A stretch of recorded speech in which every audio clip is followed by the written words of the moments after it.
what's going on, everybody? Hope you guys are doing well. Welcome back to the channel. If you're new, hit the sub button. If you're one of the 260 odd subscribers, welcome. I appreciate you, my friend. I'm so grateful. So yeah, do me a favor, hit the like or not. It doesn't matter. It's international break. Or if you hate fucking international break, fucking hit the like. Hit the like. If you're still having a good time from last week's smashing of Manchester United, hit the like button. Okay. International break. We're 1 week into it. Hopefully, if your team was playing one of those pointless fucking friendlies and you won, great for you. I hope you enjoyed it. If your team lost, fuck it, it's a pointless friendly. Who cares? The only internationals that I really care about is the World Cup, the European Cup, or the Euros, or the AFCON, right? Or any of those kind of things, because I don't give a fuck about the Nations League or any of these other pointless friendlies. Let's be clear. The more of these, because all it does really is play your best player in an experimental position. At best, at worst, they come back home injured for 3 to 4 weeks. So you know what? Fuck international football. But that's what this video is going to be about. I just wanted to put that as a preface over here. I hate the international break with a passion. But you know what? We're going to leave it at there because we got much more things to kind of get through it. So,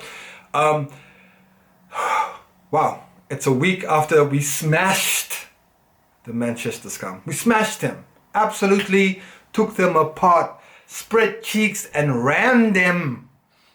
That's what it was. Put in a spliff. Den Haag in a spliff. Rashford in a spliff. Who's there? Who's the new one? Martinez in a spliff. And Onana.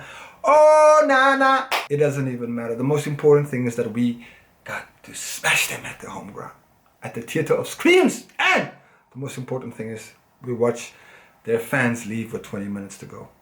It's excellent. But with everything in life, you know, it's great to get carried away with the exuberance of youth and the excitement and passion that we get away with. But a week later, there were a couple of things when I was watching that game that disturbed me a little bit.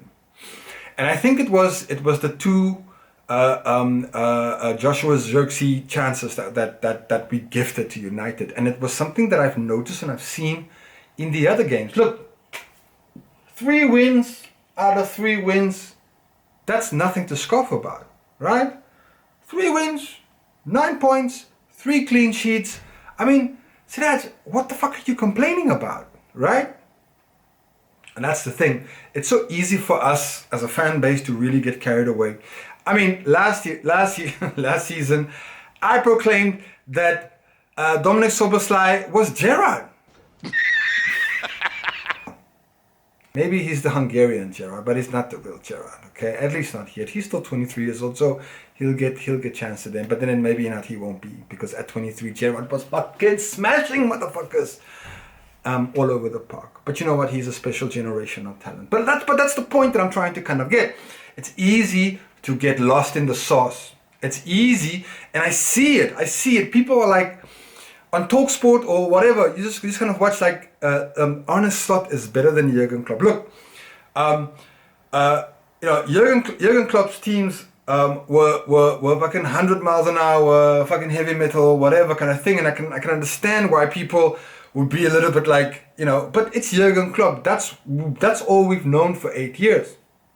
What we are trying to get used to now is this Klopp ball, the slot ball. Sorry. So I'm liking what I'm seeing in bits, but for me, there are still some big issues.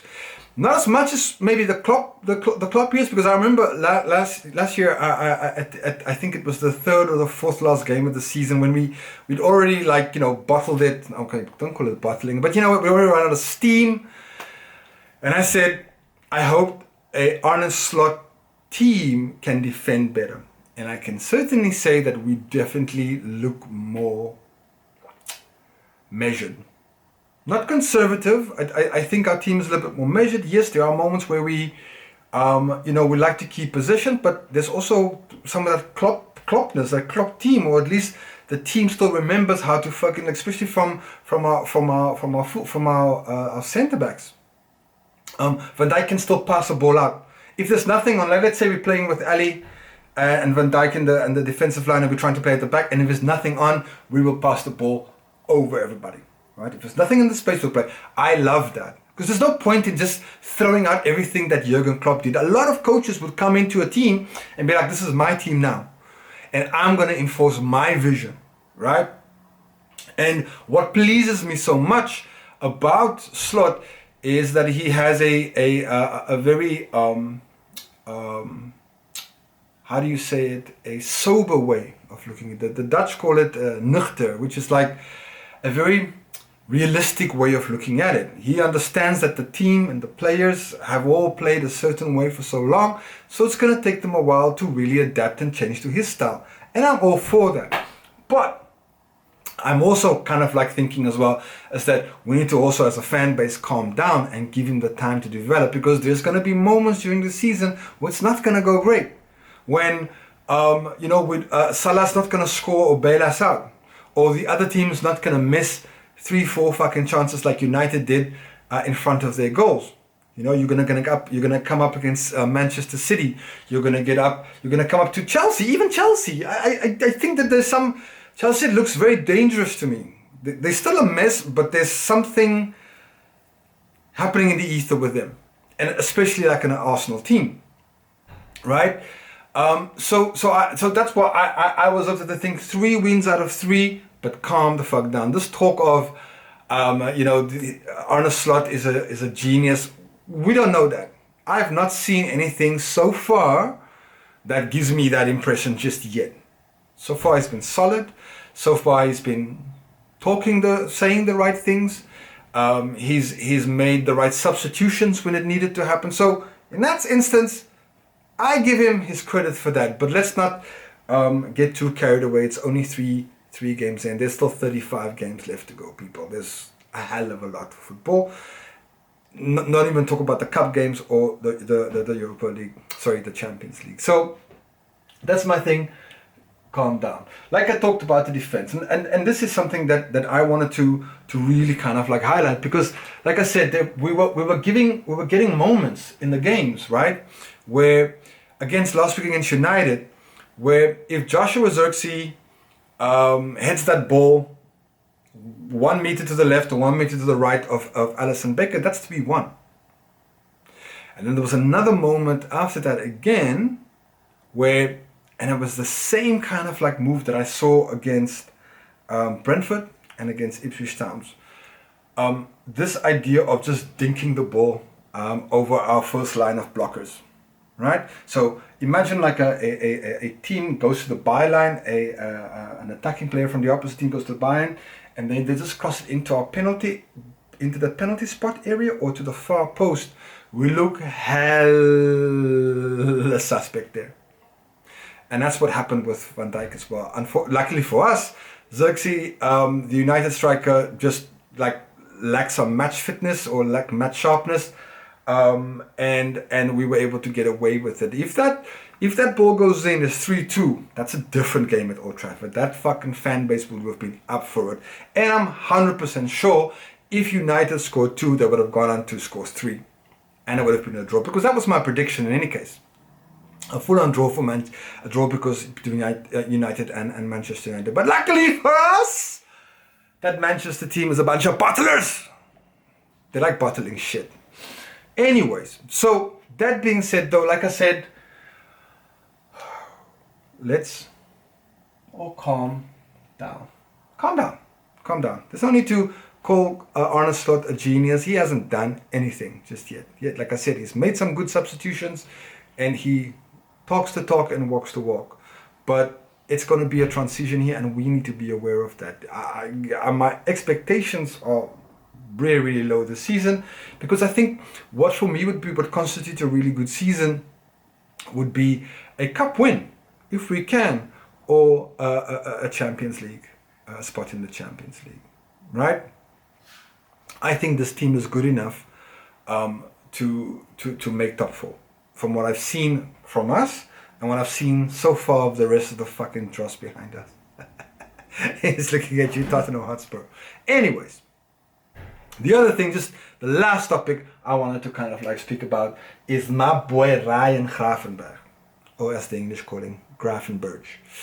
I'm really pleased for him. That's my first thing. Mostly because I think he needed minutes. He's somebody who looks to me like a confidence player.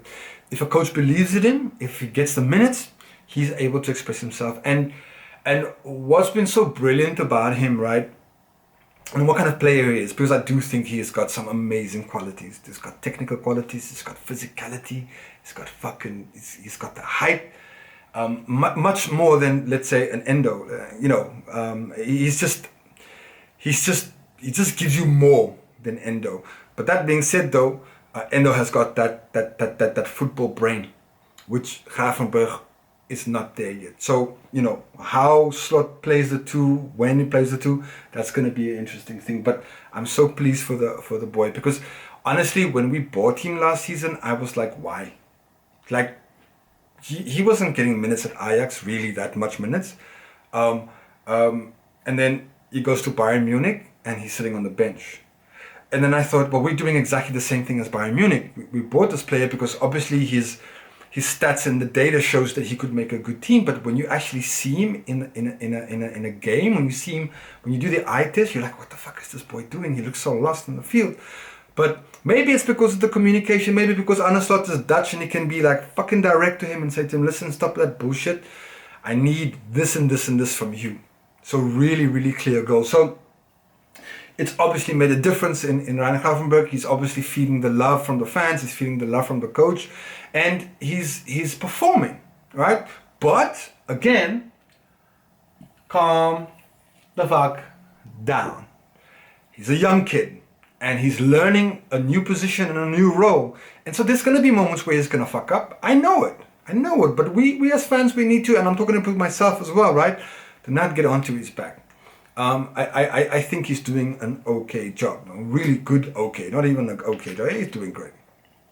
So that being said, though, I really, really love Gravenberch's style. He really gives us something different, especially, when you have the press happening from the other team, he's just able to find a pass or to move himself out of the way, and he's got those long gangly legs that can intercept the pass, and he reads the game, etc., etc. So that's a really good positive for me. The other positive as well, of course, is the fucking rampant form of Mo Salah, which is absolutely. But you know what? That's not a video for this time. We might do a Mo Salah recap at the other time, at the next international break. You know what I'm saying? Anyways, listen, peeps, thanks for watching. That's all I wanted to really say today. I'm on my way to 1,000 subs, so do me a favor. Wait, let me write it in there. 1,000. Oh, it's falling over. Oops. Oh, fucking hell. 1,000 subs. We're on the way. So, do me a favor, hit the like, subscribe if you're new, and let's keep this channel growing. Reds, I hope you're having a wonderful week. All the best, and I'll see you at the next one. Take care.